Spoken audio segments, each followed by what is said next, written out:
I have always liked older women.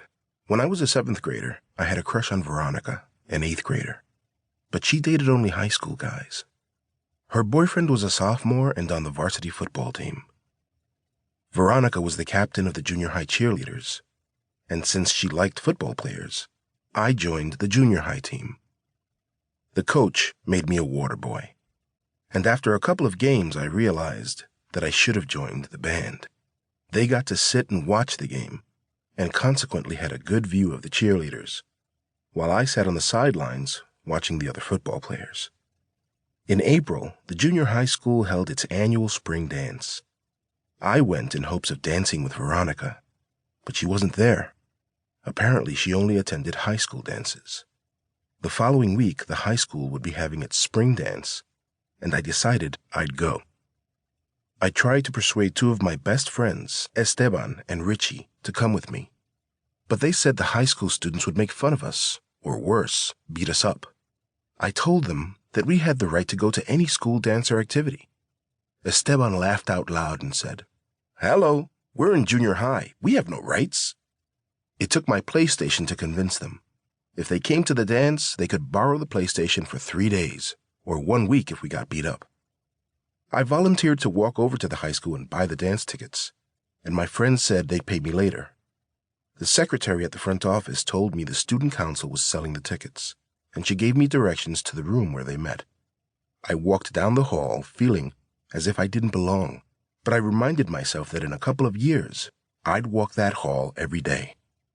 There were about 15 kids in the student council room, and I wasn't sure whom I should ask, so I spoke to the whole room.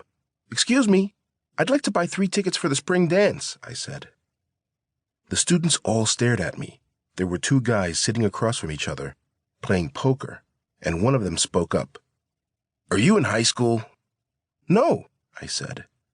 "What grade are you in?" the other one asked. "7th," I said. He tossed a penny into the pile in front of him. "What's your name?" he asked. "Romero Rios," I said. A girl with wild curly hair and glossy red lips was sitting at a desk with a gray tin box in front of her. She leaned back in her chair and grinned at me. "This is a high school dance, not a junior high dance." "I can go if I want. I have the right to go to any school dance or activity," I said. One of the guys laughed. "You're in junior high. You have no rights." The other students joined in the ha-has. Then I recognized the guy's laugh.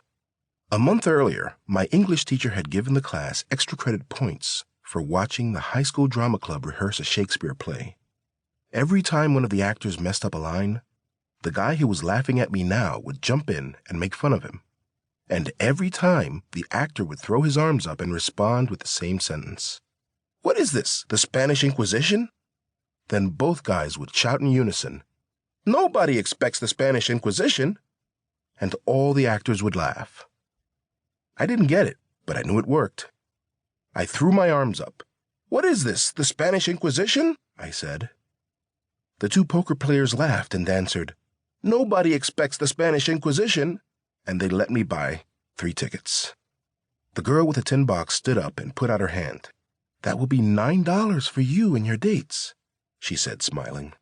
I paid her and walked out happily. Mom wouldn't let me wear a t-shirt to the dance. She said I should at least wear a shirt with a collar. She tried to make me wear a white shirt, but I told her I was going to a dance, not church. She bought me a blue one, and I barely got away without a tie. The dance was at the high school gym from 8 to 12, and I told my friends we should meet there at 8:30 to be fashionably late. They weren't out front when my parents dropped me off, so I waited outside a few minutes. I could hear the music, and I imagined myself dancing with Veronica. I went inside, and the place was practically empty. There were a few guys leaning against the wall, and a couple of teachers at the entrance. 2 guys were selling sodas, popcorn, and pickles at a table in the lobby. The gym was rather dim, lit only by the flashing colored lights the DJ had at his table. I walked across the basketball floor to the bleachers, where some girls were sitting in groups of 3 or 4. I didn't see any guys on the bleachers, but I sat down anyway and carefully studied the girls' silhouettes while waiting for my friends. None of the girls looked like Veronica.